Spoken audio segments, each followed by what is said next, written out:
Hello, everybody, and welcome to our After Church Tea Time on the sermon by Abir today. I'd like to ask everybody to please introduce themselves before we continue. My name is Granville Campbell. My name is Fabian Scholz. My name is Anupama. Thank you for joining us. So I think today's sermon was quite fitting in the sense that I feel like letting go is an ongoing lesson. So, it's not one of those things that's just complete.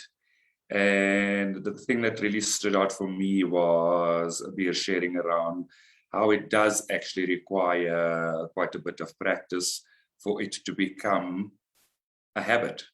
And also just incorporating it into our daily routine so that we do get better at it. So it kind of also, it releases the pressure of having to learn these lessons once off and having to master it immediately, kind of giving yourself some space and some compassion as you learn on your journey. So I'd like to open that up to everybody and see how you feel about it.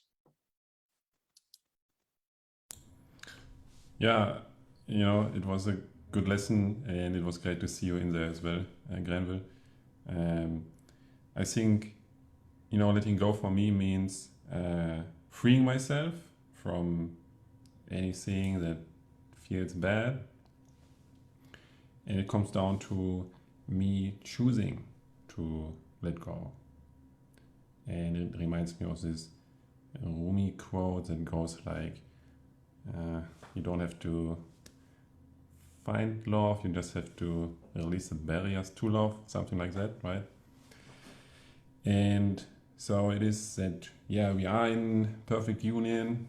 It's a core in spiritual truth, and whatever is in our experience that is not so cool is something to let go of, right?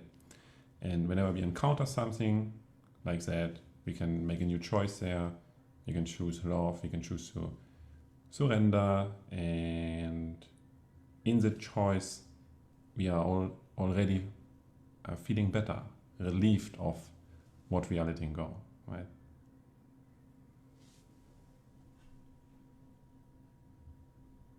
Yeah, I agree. I love today's sermon because, like you said, Granville, letting go is something that we have to constantly be doing in life, and like especially if you're on a journey where you want to ascend, and it's something that is good to remember at every point of life, because right from the beginning of life we've always wanted things, and a lot of times maybe those things didn't come to us. So we tend to remember those incidents when it didn't happen, which caused us pain. And then when those things happen again and again, we don't realize that, that's the baggage we're kind of carrying. And that's the reason why we're not, because when we hold on to those thoughts or beliefs, we're actually filling up the space with that, and therefore we're not letting what we actually want to come in. And that's where letting go comes into the picture. Letting go is is not just about forgetting stuff. It's about releasing the connection to everything that is stopping you from bringing in and calling in the change that you actually want, the change that you actually desire. And that was something that took me some time to learn, because I think when people said let go, I was like, I thought they meant let go of what I want. Why would I let go of what I want? Like, what are you saying? Like, stop saying let go. And I feel like it didn't register. Like, no, just let go and let it happen. I'm like, let go and let it make up your mind. What are you telling me to do? So then it took some time to understand that.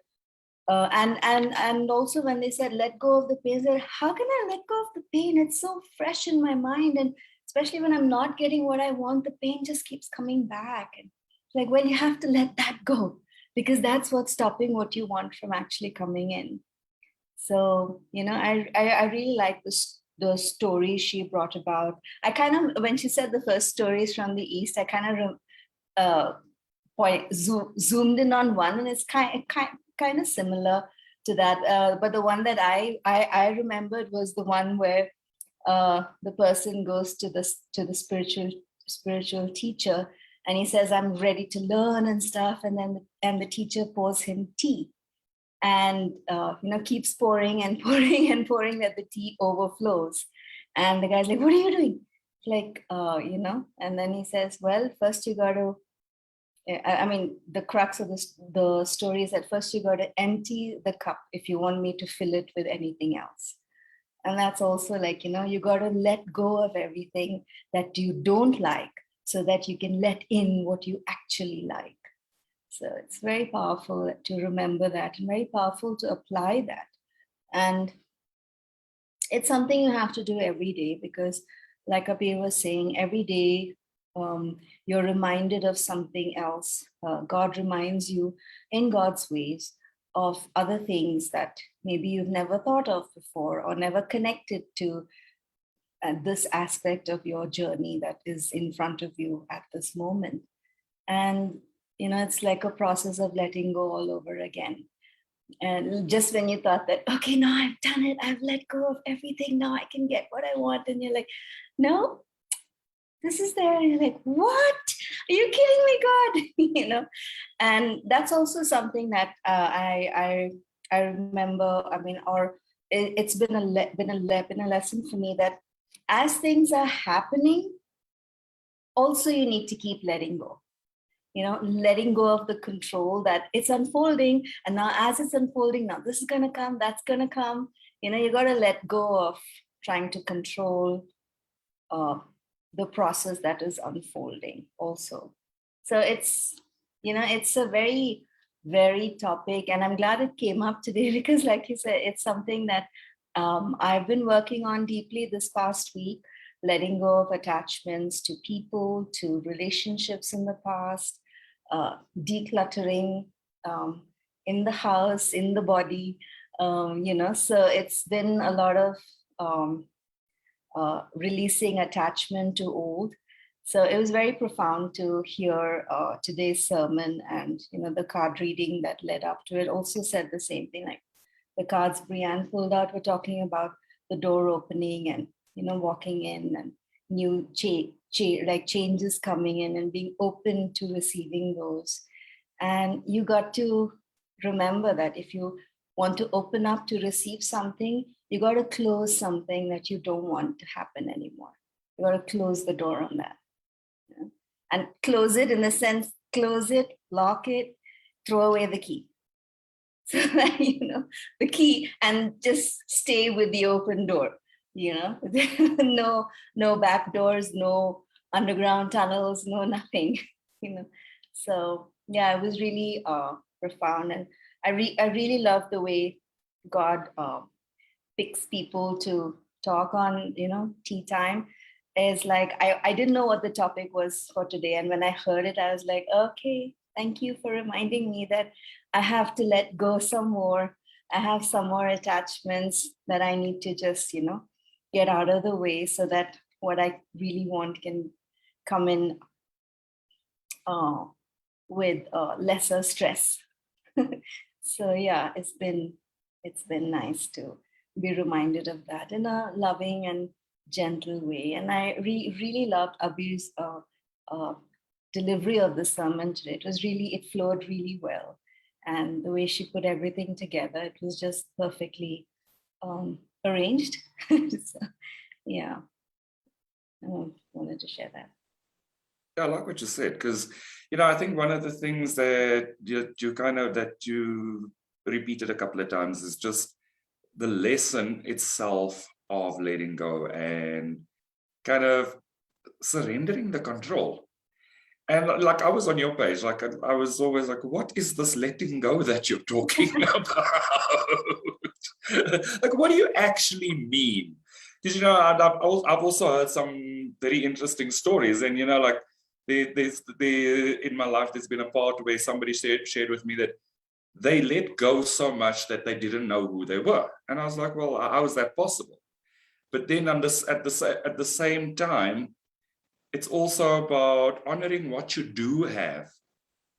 You know, there are things that you are not required to let go of. There are things that you're not required to leave behind. And I think on this journey, it's about becoming discerning about what is appropriate to let go and what is appropriate to ground and solidify and create more of a foundation of. And so, yeah, it's been an interesting journey for me as well, because as you said, you know, the painful memories come up, and then you work through it and you look at it again, and it's like, well, what was that about? And it's one of the things that's always struck me is like, you know, when something, when I've healed something and something surfaces again, and I look at it and I'm like, well, that wasn't as bad as I thought it was at the time. And generally, the space I was in at the time was probably a space of not having been healed. And so, as I did the healing and the memory kind of surfaces, it's just a different experience of the whole thing. And it's just an experience of, oh, there was actually a lesson in that. And it's okay for that lesson to have taken place. And I think sometimes we do have the challenge of wishing the lesson away. And it's not always appropriate, because that's where your gems lie. And I like what you said about the open door, because it's, you know, like I love when Brianne said, you know, like, it's just take a dive, you know. And that energy of taking the dive is sometimes what holds us back. It's that aversion to risk. And yet risk is also the opportunity of exploring new things. But you kind of need to let go of the narrative of the past in order to be able to explore new things. Yeah, absolutely. And I love the point you brought up about there are some things that you don't need to let go. And I like that you brought it up here, because that's what caused us the pain, because of what we let go at that point of time. We let go of things that were actually important to us. You know, we let go of things that really served us because of the effort of trying to get something or control something or please somebody, you know, and we actually let go of values and, things that our soul is designed with, you know, and those are the things that you need to reclaim now. And you need to let go of those things that do not serve you, like the codependency or the people pleasing, etc. And you need to reclaim your true values here, the values that you actually let go, so that because you thought that something was going to come, and when those things didn't come, we forgot the value, we let go, plus we held on to the pain. And that's what is causing the major imbalance in our lives, you know. And therefore, if you want to bring balance back, you got to let go of what never served you, the choices that you knew your gut kept telling you, don't do that. And you let go of your gut intuition and let the, situations, take more importance. And that's what you need to let go of, taking the external into the picture and letting go of the internal guidance. It's the reverse that happens. You need to put in the internal guidance in the major focus and let go of everything on the outside, because it's your internal reality that you manifest on the outside. So I love that you brought that up, to know what to let go and to reclaim things that you didn't realize are an integral part of you, to claim it back. Like how we say, we claim our power back, claim our true values back, claim our truth back. Beautiful. That's also very important. I love what you shared about closing the door to what you don't want. And I feel the funny thing about letting go is that you cannot lose yourself. You cannot lose your true identity. And while we sometimes go through an upheaval period or an identity crisis that was addressed in this donor workshop, by the way, looking forward to rewatching that workshop as soon as it's available in the recordings. you cannot lose yourself. You know, you are only letting go of the things that are not you, that do not belong to you, including the people, including false twin flames, including false titles, jobs, belongings, all of that, right? And you can even let go of yourself or your twin flame or your God, you know, because what is truly meant for you is eternally connected to you and claiming you in a way. For example, when you let go of God, God is in part of you, right? You are part of God, and you cannot let go of, who you truly are or what truly belongs to you. And God is always holding on to you in a way, So you cannot get lost there. And that is something that Abir also shared about whose job is it to remember, or like what I received from that is whose job is it to remind you? It's like, well, God is, giving you the remembrance of Him and is guiding you into that direction of, there's something juicy for me down that road, and I get a little taste of it.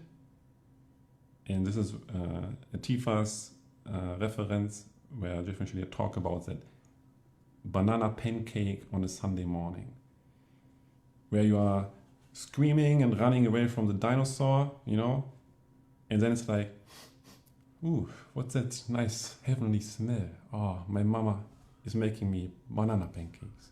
It's a dinosaur, And that is like basically the awakening process is like a gentle process, but it is very safe because it is orchestrated by God, and I feel like we are put in a sandbox, where we can't really fail, right? We are always safe, and there are safety nets, and we will ultimately get there. Yeah, I like that. Because I think one of the things that often happens is, the memory does play and it surfaces, but it surfaces for a reason. And so I like that you say that it's God reminding you. And a lot of the time, our growth is actually not learning new things, it's remembering who we are, remembering where we fit into the greater scheme of things. It's remembering that we are only an expression of God. And so God is having a relationship with life through us. And so I like that you said it's just, it's God remembrance. God's taking you back into remembering. And so you can't really lose yourself. You may have taken some detours along the way as you've learned some lessons or explored some things that were probably interesting and appropriate for you to explore. But at the end of the day, you didn't lose yourself. You gained some skills that are probably transferable very easily, but you also got closer to who you are through those experiences. And I think that's something that is probably quite fitting to remember, is that our experiences do actually bring us closer to ourselves. They take us closer to our core. The contrast makes us remember and helps us to unpack the places where we do need to get closer to ourselves and we do need to remember ourselves. And I like, just in Abir's sermon as well, just, it's not your job to remember. It just feels so freeing, right? And I like that you said that, you can just travel light. I like that part especially. Yeah, I mean, it is freeing to, heal that. And then it's like that little kid, like, okay, I finished my homework. Can I go out and play now? It's like, remember that math test that you have coming up next week? Like, oh, it's almost like that, you think that you've done everything and you got it done and you're going to get it now. And then God's like, remember that thing you did where you weren't loving yourself? And you're like, what thing? And then and then immediately it's like, ding, this thing. Oh my God, I haven't thought of that in 15 years. Well, it's time to think of it now, and you're like, okay, but it's amazing how the healing journey, like Abir mentioned, just takes you into all those places where sometimes you've just forgotten, or some of these memories you've deliberately pushed to the back of your mind, and then that's not serving you. So God brings it to the front and says, okay, let's move through this too, because these are things that are coming in your way. And those memories, by not looking at it, we think we can avoid it, and we think we can transcend it and move past it. But the truth is, when you're not looking at it, you're still letting it stay in your vibration. And that, in a way, is like an unconscious attachment. Like you're not conscious of it because you don't remember it, but you haven't removed it, so it's still there. And that's why you still may be attracting similar things and not what you really want, or you're kind of attracting what you want, but it still looks like it's stuck. So if you're feeling stuck in your journey, then it's probably because, there's something that you're still attached to at some level, and you need to, let God in and ask God, like, what's the project that I haven't touched yet? And then God just shows you, the math test or whatever it was that you were trying to avoid. And once you heal that, there's just this light feeling that comes in, because, you feel, it's a light feeling because immediately there is peace, there's joy, and there is a kind of relief that floods through you. And you know that you've moved something out, you've let it go, and therefore you've opened up space to let something really nice in. And yeah, that letting go, like was mentioned, could be a person, a memory, an object, a relationship, a friendship, or an older part of you that needn't be there anymore, that served you at that point of time, but holding on to that version of you doesn't serve you in this point of time. So yeah, What you're sharing, it really reminds me of the fine line between spiritual bypassing and attaching to whatever you don't want, right? And the truth is always simple, easy, and freeing, and the process of healing is light and joyful. So if there's something we don't want, we say no to it. We say no to the things we don't want, we say yes to the things we do want, right?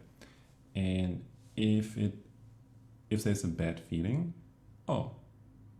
it requires our active attention and our consciousness being present there, choosing love, right? Until it is resolved. We know that with the mirror exercise, we are pretty good at that. And well, now it's dissolved. Now there is peace. Now it's easy for me to move on, focus on the good feeling, right? And yeah, ultimately, it is about really the dreams in your life and what you really enjoy. And this is what Sedona woke me up to a little deeper this time. It is a lot of fun to manifest a dream, even a small one, Well, I want this cool twin flame tattoo. And for the twin flame tattoo, I need to find a good tattoo artist, whatever, and I need money, right? Well, pretty simple, pretty straightforward. I can make it happen. But it's a joyful process of, pursuing that. And that fills me with something, with passion, with life force, with prana. And it is like an upward mechanical spiral, right? That I activate if I do this. And then I'm like filled with life force, and I'm like, ooh, I still have energy today, gonna create a video, or I'm gonna connect with this friend. And so life becomes very beautiful. And yeah, it's like Plato's teacher Socrates, said something like you don't fight the old, or like you don't get the new by fighting the old. You get the new by focusing on the new, you know. So you're not paying attention too much from what you don't want. You refocus your awareness to, this is what I want, this is my dream. And then God is showing you, and Abias mentioned that as well, God is showing you your blocks. You don't have to keep looking for them, right? You're like, harmonious twin flame union. Juicy. And this is where I focus on, and this fills me with romance and passion and drive, and the blocks show themselves naturally, right?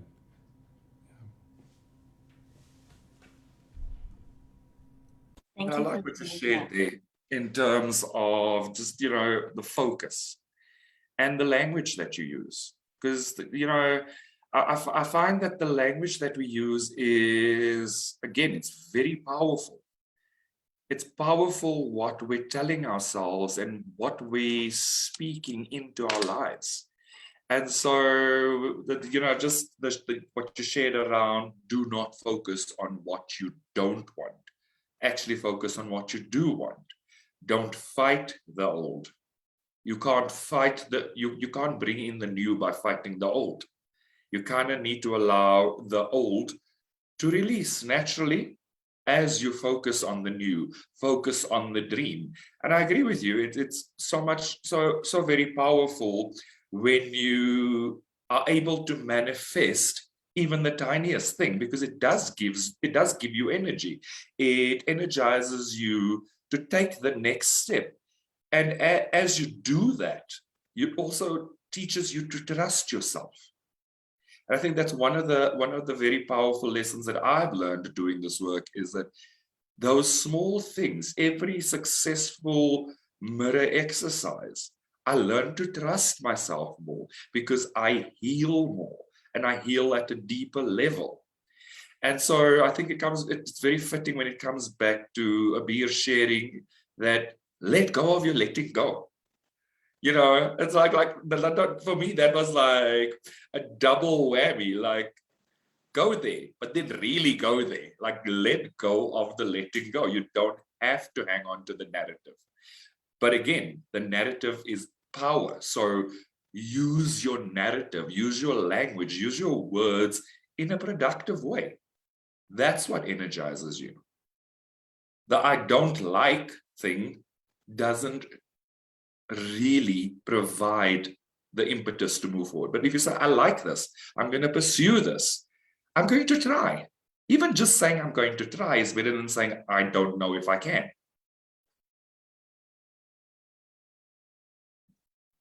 Yeah, you're right. And that's what I wanted to share, that sometimes the process of letting go can feel turbulent, because it is what we thought was not normal for a long time, or for the longest time, and it is that comfort zone. And like you mentioned earlier in our talk, Granville, but what we want is the change. We don't want, we're sick of this old, we're sick of this normal, you're sick of the comfort zone. You want something different. But if you don't let it go, you can't have the different. You can't, because it can't fit into that space. That space is full with what you thought was not normal, which now you realize is not normal. It's like, if you want fresh clothes, you got to get the old ones cleaned or throw them out and buy new ones. You can't have both. You're just going to have an overcrowded wardrobe. So sometimes the journey can feel turbulent, but that's when we move through those emotions, move through those feelings, till we reach that place of really accepting that, this is what was for so long, but this is not what I really want. And what I really want is this, like Fabian said, what I really want is this new thing. And that's when you can start shifting your focus onto the new one. Move out of this comfort zone, move out of the old vibration and into the new. So if those are what we term as those major upheaval, what was the terminology we had? Massive upheaval. Yeah.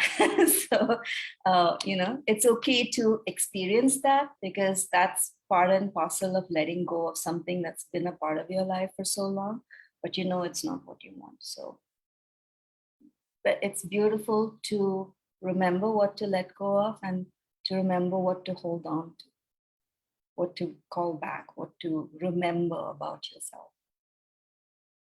And that's what you're doing. When you're letting go of stuff, you're actually releasing the baggage that is stopping you from being you, who you've not met yet. And that's what your harmonious union is. It's actually a reflection of how you are to you. Because if your twin flame is your ultimate mirror, then they're mirroring how you are to yourself. And if you haven't met yourself, then that's the whole key. that's the what is that? The missing piece of the whole puzzle. Everything else is in place.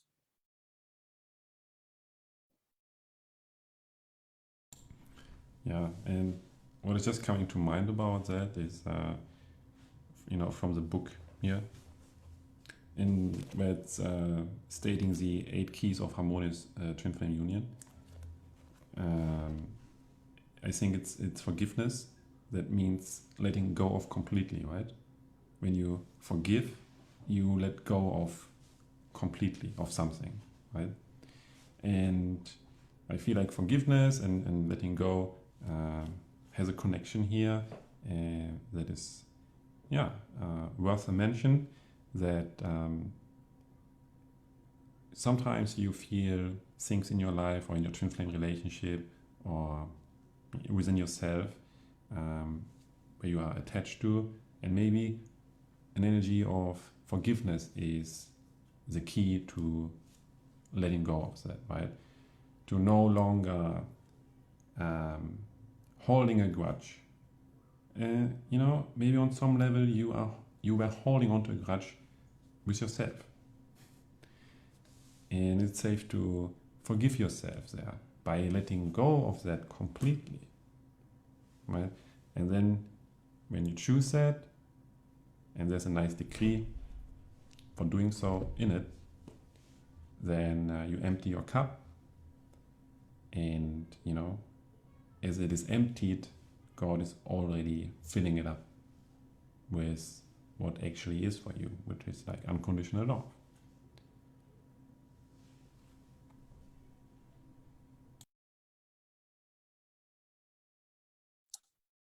Yeah, I like that. Both of you have mentioned the concept of emptying your cup, and I think it's definitely worth an exploration even deeper. And I think, Fabian, you touched on a very important piece here, is that energy of resentment that probably is where the stuckness sometimes sits. And I found, like in doing my healing, like I can heal something, but there's often a residual resentment that I don't always know is there. So it comes a full circle that emptying the cup really does go deeply into forgiveness. And again, when I have done that, I've just, like, as I shared with you guys, like the minute I've done that, it's just a newer feeling. It's kind of freshness.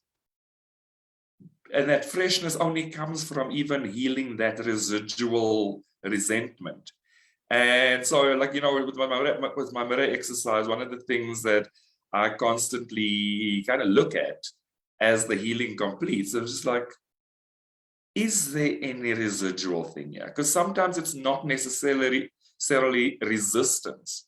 It's a residual resentment that you can only really release through forgiveness. And that forgiveness does empty the cup, and it allows for new to be filled in there. And I think it takes us very nicely into one of the messages that Abir shared as well, in terms of you have to make space and embody your new vibration. You have to allow yourself to do that. And it might even mean that you place boundaries on yourself in certain places, which was you know, like it felt a little bit counterintuitive when I heard it the first time. But the fact of the matter is, sometimes reaffirming the choices in the physical is about placing a physical boundary on something that you may have done before, that you know no longer serves you. So you kind of have to even stop yourself in that space, because this is not my choice. This is my choice. I have to reaffirm my choice. And in order to reaffirm my choice, I have to allow for that to leave. So, you know, like, I feel like, again, Anupam, I agree with you that it feels like the sermon was just perfectly orchestrated to take us through that cycle that we generally just go through naturally anyway. But it was perfect to kind of just sit back and go, aha, these are aha moments. These are like reminders to say, actually, it's okay to have some challenges in certain places, but it's also okay to allow yourself to feel good in certain places.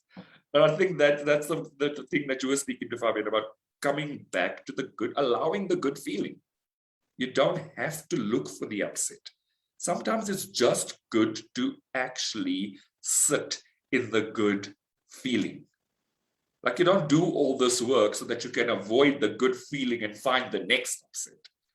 You do all this work to have the good feeling. So allow it. And when you don't have the good feeling, you know how to get there again, right? And when you are there, you enjoy it. And then you enjoy it. And that's all you need to do. Right?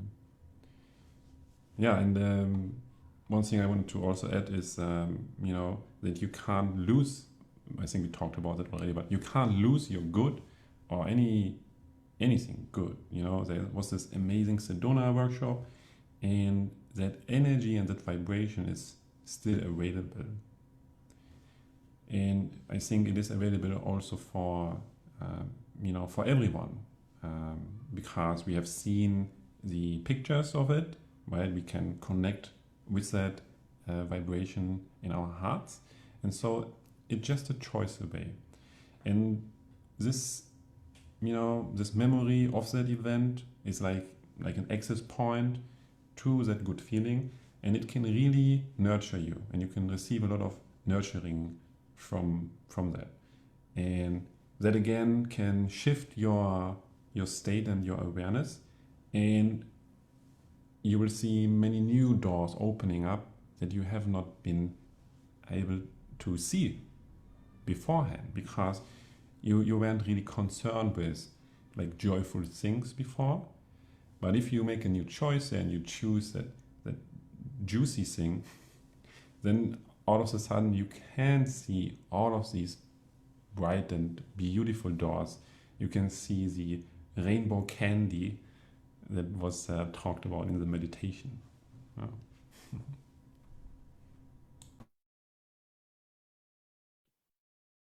I like what you pointed out, Granville, about letting the healing in and the good feeling, and that could sometimes mean drawing boundaries on yourself.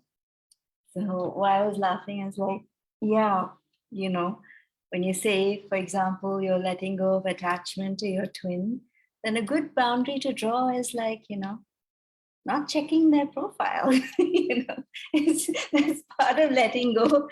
And it might feel good, but to check and see what they're up to.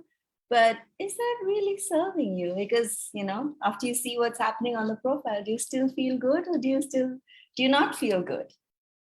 It's about like letting yourself gently know that, you know, this doesn't serve you, and you're letting go of attachment. Stop doing that. You know, so drawing those boundaries on yourself, because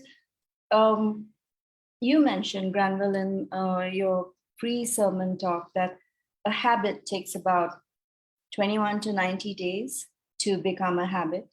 So, you know, we need to remember that these ways of being, we've had practice of so many years of doing it. and we felt it was normal, it was okay. We didn't really pay attention to whether we're feeling good or bad about it. But now that you're becoming aware of your feelings more and more, you know that some actions, even though the action may feel good, doing that action may seem like an impulsive move. You know how you feel after that action. And that's what you need to focus on. Did that action really make you feel good? No. So that's where you need to draw a boundary on yourself and let the healing in, because the healing was to change that action and to focus on what really makes you feel good and start putting your energy there and take action from that perspective. So be careful of where you put your energy in as you're healing, and put it more in staying in that feeling. That's what they always say after you heal from the mirror exercise, the peace that you feel, sit in that peace, stay in that peace for as long as you can. That doesn't mean stay in limbo.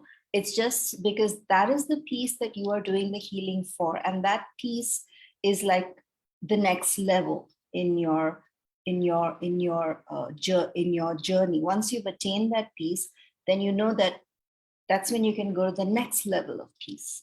And for the next level of peace, you have to go through some things. So if you let this go faster, then it's kind of like you don't know what to hold on to.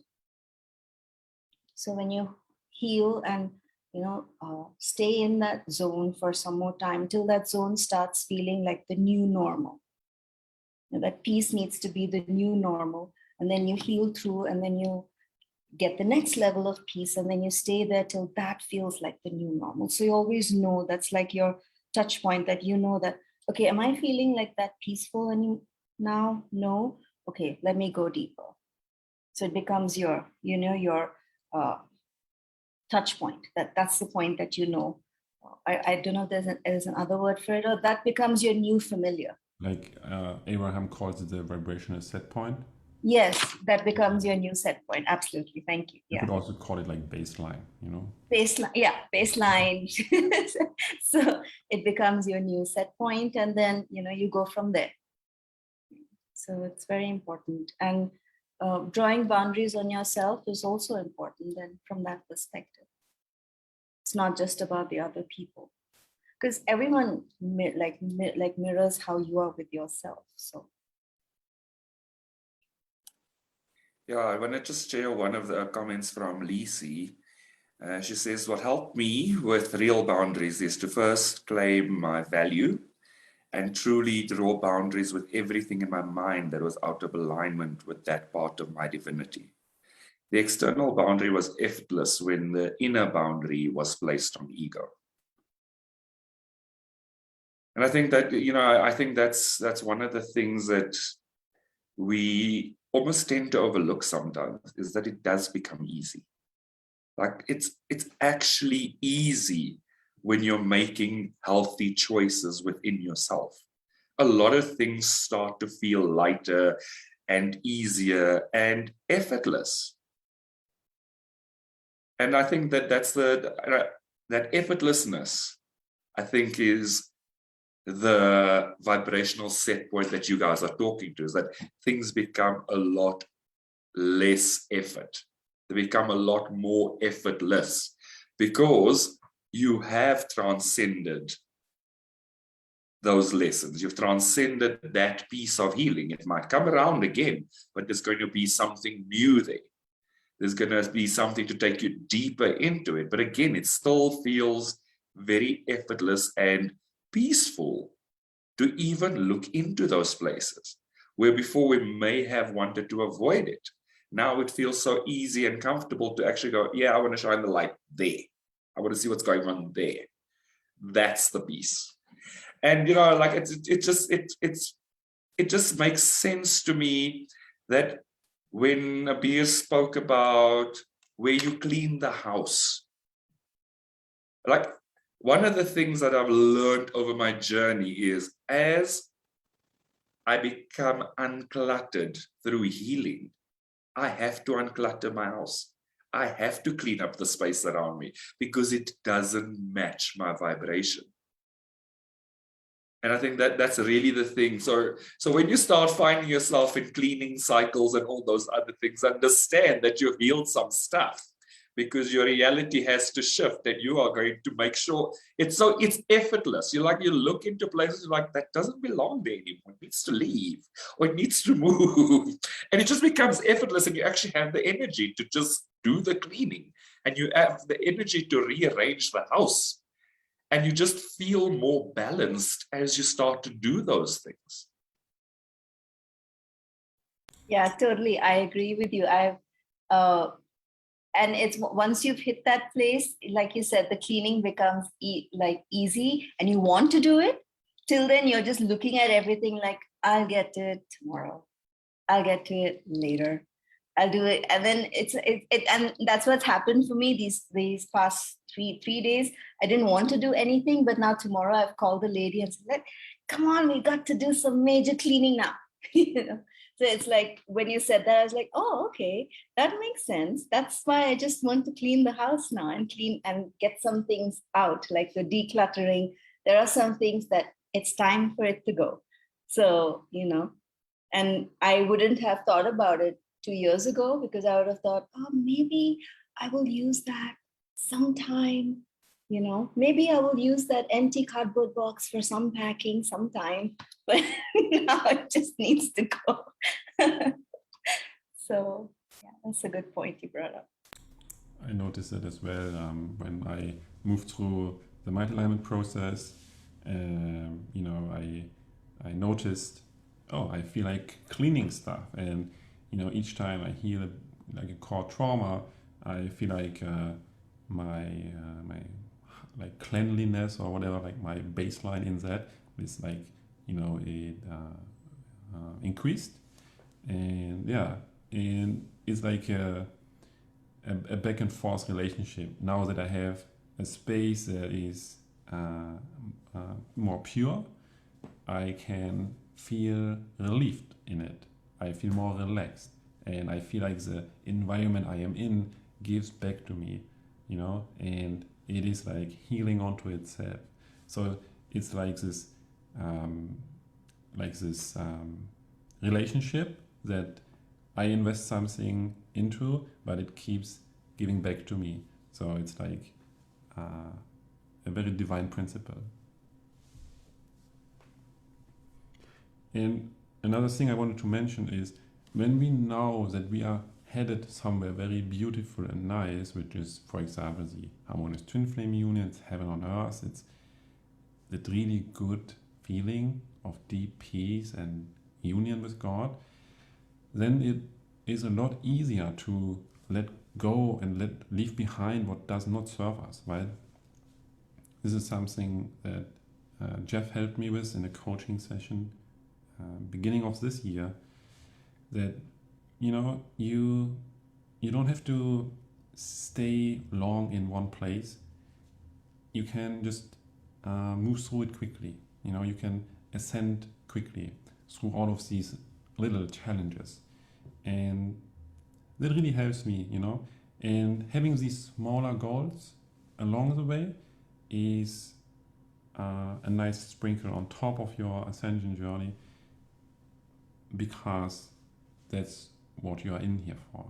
And these little gifts, these little comforts, you have the power to make it happen, and that pulls you out of that comfortable rut you may find yourself in.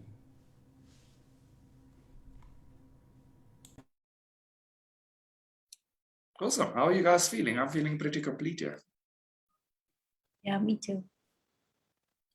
Good. Thank you for today's conversation. I think that was just fun and light, you know, and I think it was also just very flowing. So thank you for the conversation, and thank you to everybody that joined us today and shared their greetings and their comments with us. We'd also like to invite everybody to like and subscribe to our Church of Union YouTube channel, where you will find all our previous conversations, all our sermons and after church tea times, and any other live discussions that have happened in the Unionism Spiritual Discussion Group on Facebook. And we look forward to seeing you all again soon. Thank you, everybody.